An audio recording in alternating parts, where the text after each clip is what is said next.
Hey y'all, it's May the 7th, 2016, and I got an interview for y'all done and performed by a crazy nutball asshole. His name is Alex Jones. Alright? A conspiracy theorist, nutball, Looney Tune. All right. Thing is, Alex Jones interviews like hundreds of people. Over the years, it's been hundreds of people. All right. For some reason, they keep kind of agreeing with his analysis. For some reason. All right. Here's another doctor that he's having on. Her name's Toni Bark. All right. She seems to think that there's something screwy going on. And before I play this video for you, this is a compressed, sped up video of an interview, and I left a link to the actual interview down at the bottom. Before I play this for you, might I remind you, like I've reminded you many, many times on this channel, nobody here, not Alex Jones, not Toni Bark, nobody here is arguing against the science of vaccinations. Right. In that regard, we're not anti-vaccine, not at all. We're saying something screwy is going on. It's been going on. All right. Evidence is piling up into a mountain load of evidence, and it's real bad. All right. I thought that maybe you might want to know it, so go ahead and check this out.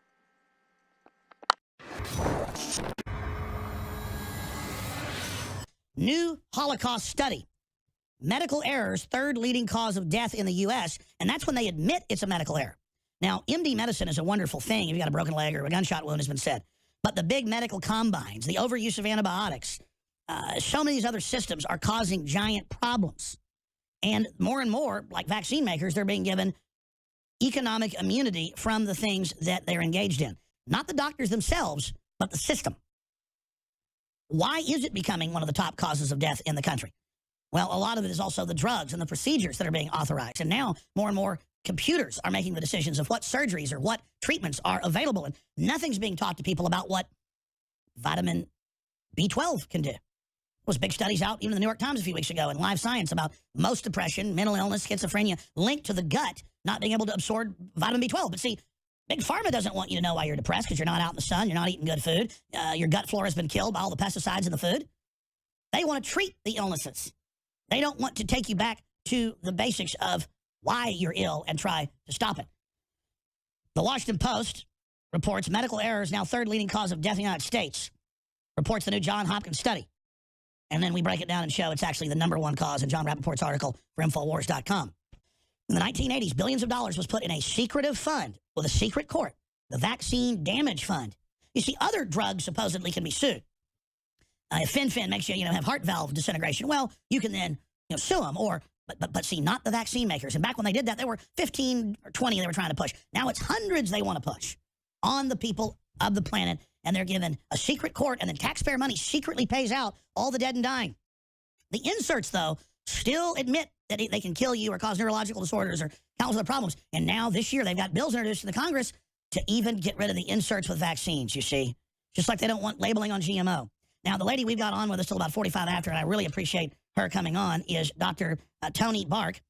And I really appreciate her coming on. Disease-reversal.com is her website. She is a prestigious medical doctor, testified before Congress, the Senate, and I already knew who she was, read some of her articles over the years, but I was glad we were able to get in contact with her because she's also the medical doctor for the founder of Smashing Pumpkins and a big listener of the show and a great mind when it comes to deciphering what's happening. Of course, Billy Corgan, who was here with us in studio a few weeks ago, and she received her medical doctorate from Rush University in '86 for studying psychology, University of Illinois, and University of London. She immediately took the position of director of pediatric emergency room at Michelle Reese Hospital in Chicago. So, boy, she's seen it all. After 2 years, she began her studies in alternative medicine practices, such as nutrition and classical homeopathy, all while keeping her hands in emergency and urgent care medical work, as well as starting her private practice in '93.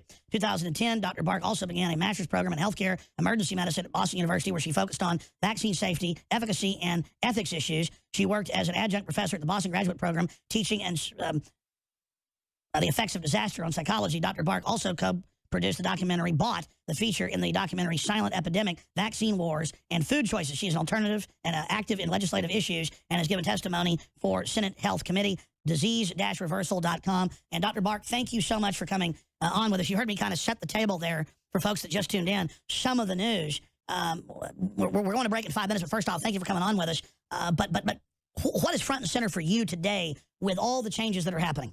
Well, I do see the tide turning somewhat. Yesterday, I was an expert witness in a Midwestern state in family court. This is something that I've done many times. This is on regarding vaccine custody issues. I've done it in Australia as well. I've worked on cases in Canada, and I have a case in the vaccine court itself right now as well. But I do feel that the tide is turning. I mean, the judge yesterday was fascinated with hearing what I had to say about the lack of vaccine safety, about the court, and the opposing physician was unaware of the vaccine court, unaware of VAERS reporting, was not aware of how to recognize a vaccine damage. And this is exactly what we see is that while the government set up this system in 86, and it was 14 shots we were pushing at that time, 14, we are up to, by the age of 5, we are up to, 49 doses in some states it's 63, in some states it's more if they push an annual flu shot or the nasal inhalant for under 6 years of age. And then in some states, it's even more because we're seeing Gardasil, while it's not on any state mandate other than Rhode Island, it is being pushed heavily at the doctor's office. So I see more bills coming down the road. We know there's something called Healthy People 2020, which is for adults, and it's tied to the Department of Transportation. That's really freaking scary.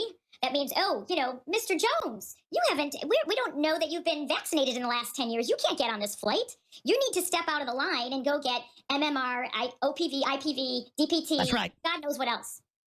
Why would we trust anything that big pharmaceutical companies like Bayer, who for a decade knowingly had HIV and hepatitis A, B, and C in their factor VIII blood product and in their own court cases, mainstream news, even NBC News came out and said, screw it, keep selling it, who cares if we kill people? I mean, you talk about an arrogant group of evil folks. Congress allowed them. So Congress passed, it was illegal for them to sell that the HIV-tainted factor VIII in the States, but Congress passed something at the 11th hour, literally at the 11th hour. It was like midnight on a Christmas Eve. And Canada. Yeah, and they were allowed to sell it to Spain, Portugal, and I believe France or Japan. And then That's about right. 15,000 people developed HIV from the tainted factor VIII, and there were lawsuits. But, it's the price of doing business. I mean, the amount they had to pay out is nothing compared to what they made on And let's be selling clear, it. the executives' minutes have been public from the criminal trials in France and Australia and other areas. It came out that they knew it had HIV and hepatitis. Absolutely. Was a death sentence to basically anyone that took it with the HIV, and they did it. Folks, these are sick people. Please continue, doctor. Yeah, so I mean, that's one example. There's many examples like the SV40 tainted polio vaccines. Cancer virus. Exactly. And that was the 40th simian virus. We don't even talk about the other 39. But, the government knew, they were aware that SV40 was contaminating that polio vaccine. And what they said to I believe it was Qatar that was first making it, and then a few other companies, was that, we'll allow you to sell off this lot. You've got a few more years to sell this off. And then we want you to start over. Well, there's actually, so first of all, that's egregious and nefarious. And then there's evidence that it was in tainting the vaccines as late as 1997. Wow. Well, you've done so much amazing work. When you testify to Congress or the Senate, I know you try to crystallize the info down, but we've got the CDC documents, as you know, from 2000, where they had the CDC's like, I'm not going to let my grandkids have this. What are we going to do? We got to cover this up. But they never fixed it. It's only gotten worse. Now there's more vaccines they want to take. I mean, as autism goes from, 1 in 30,000 to 1 in 58, they're talking about 1 in 3 within a decade. There's got to be a point where they know the epidemic's going to be so bad that they're going to end up getting brought down. Or are they just kicking the can down the road, doctor? No, I mean, if you think about it, the healthcare system, the whole system in the United States is the largest growing business. It's the largest growing field in the whole world. I mean, exponential, between CVS's on every corner, between hospitals growing, and new medical centers and urgent cares everywhere. This is an exploding field. And so they see it as a win-win. I mean, if more people are sick, if we can manage to not kill people, but just really damage them so they have chronic illness, then the drug companies make a lot of money, the hospitals make a lot of money. These nonprofit, quote-unquote, hospitals, they get away with so much bullshit. I mean, as far as I'm concerned, it's worse than the for-profits because they get federal tax money. They sell a can of Coke for $10, only get $1 from insurance. So then they get federal funding for the $9, or, an aspirin for $100, or a pap smear for $300, and the insurance company only pays $14, and then the rest, the federal government. Well, so this is a good example. So yesterday, or the day before, yesterday I was testifying all day. So I was driving and testifying. But the day before, I was posting something, and I saw somebody was talking about how great carbs, and he studies cardiovascular disease, and he's saying the benefit of eating a carb diet. And I talked about ketogenic diets, that I put a lot of my patients into ketosis. It reverses cancer, it reverses diabetes, it reverses heart disease, even Alzheimer's. And he immediately attacked me and said, patients can die, it's deadly dangerous. I mean, this is coming out the same day that, the whole industrial complex is admitting that pharmaceuticals is the third leading cause of death. And I, by the way, think it's probably second or first leading cause of death, and we can talk about that. But, to say that it's dangerous, deadly dangerous to go into ketosis. This is one of the most out of control, mass killing industries ever. It looks like medical neglect, medical problems, mistakes and drugs are probably together the #1 cause of death. Well, I see it a little differently. Those are very high numbers that cause death. But actually, if you really think about it, I'll see a breast cancer patient, right? And then I take the history because I spend 2 hours with all my patients. And the history could be that they were in rounds and rounds and rounds of antibiotics. Rounds of antibiotics. So, we know that when you're on a lot of antibiotics, it alters your bowel flora. It also reduces your it increases intrahepatic circulation of hormones without degrading them and detoxifying them. So it's possible that patient would have never had breast cancer if they weren't thrown antibiotics for every friggin' sinus complaint, every friggin' cold. So it's worse than that. And then look at the vaccines that can possibly be contaminated with retroviruses. We know that. I mean, we know that there's contamination, prions, retroviruses, passages. They put the vaccines through passages through these verocells and these longevity cell lines. And at certain passages, they're carcinogenic, they're oncogenic. So how do we know that a polio vaccine that somebody got in the 60s when they were a child, and now they're eating glyphosate, on their food, that the combination is not increasing their risk for cancer? Especially then if they've had antibiotics thrown at them. So a lot of times when you hear patients die from complications of their disease, I believe that they actually died from the medications. Absolutely, doctor, stay right there. I've got to say, I am so impressed with you because I've read so much literature, mainline studies. This stuff's really hidden out there, but I've never heard somebody move as fast as you and bring up so many key things. Back up a little bit and get into the viruses, the prions, folks. That's what is connected to Alzheimer's and other things that we know are in the vaccines. You got into immortal cell lines. This is all mainline science, but no one even knows this. Where they're getting these vaccines from is like these zombie cell lines. And just drill into then where you think this is really all going, because you're absolutely right. The average doctor isn't evil.